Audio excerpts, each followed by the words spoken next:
रात के करीब 8 बजे थे। खाना खाकर सभी मर्द बरामदे में गप्पे मारते हुए पान का लुत्फ उठा रहे थे। घर में खुशी के उस माहौल में अपने दिल में बसी डरावनी बातों को लक्ष्मण कुछ हद तक भूल चुके थे। तभी अचानक ही एक खामोशी छा गई। उस खामोशी में उन्होंने भीतर से औरतों के हल्की आवाजों को सुना।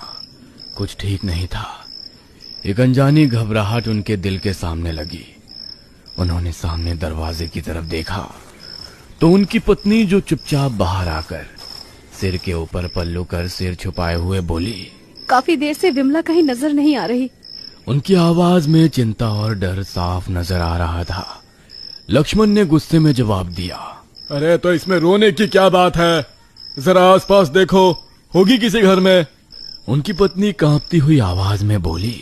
आस पड़ोस सब जगह देखा पर वो नहीं मिल रही। उनकी पत्नी की ये बातें लक्ष्मण के अंदर तक गूंजने लगी। काफी देर से हंसी मजाक के माहौल में उन्होंने भुलाए हुए डर ने दोबारा उनके दिल पर दस्तक दी थी।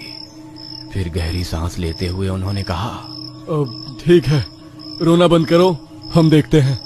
वो उठकर दरवाजे से बाहर निकले। उनके पीछे उनके सभी भाई और जीजा भी चल पड़े। रात के काले अंधेरे ने सब कुछ निगल लिया था। गांव पिछड़ा और दूर दराज का होने के कारण वहां बिजली की कोई सुविधा नहीं थी। घर घर में किरोसिन के दिए रोशनी का एकमात्र जरिया था।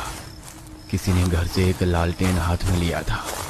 उस लालटेन की रोशनी में अब वो पूरे गांव को खंगालने में लगे थे। घर घर, गली गली, सड़क सड़क, खेत खलिहान, कुआं, नाले, हर मुमकिन जगह पर विमला की तलाश की, लेकिन काफी ढूंढने के बाद भी वो कहीं नहीं मिली। रात गहराने लगी। पूरे गांव में एक दहशत भरा सन्नाटा उन सब का पीछा कर रहा था। रात के लगभग 10 बजे होंगे। वे सभी चिंतित चेहरे से थके हुए खाली हाथ वापस लौटे। घर की महिलाओं की आंखों में एक उम्मीद और आशा थी, लेकिन उन्हें खाली हाथ लौटा देखकर वो उम्मीद भी टूट गई।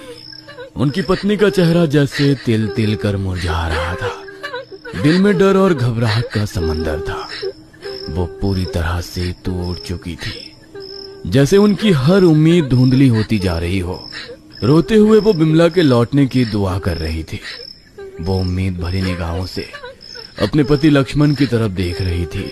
लक्ष्मण की पत्नी ने रोते हुए कहा, मेरा दिल बहुत घबरा रहा है। आप गांव के मंदिर में देवी के सामने कॉल लगाकर देखिए, आखिर हुआ क्या है। उनकी आवाज में हताशा और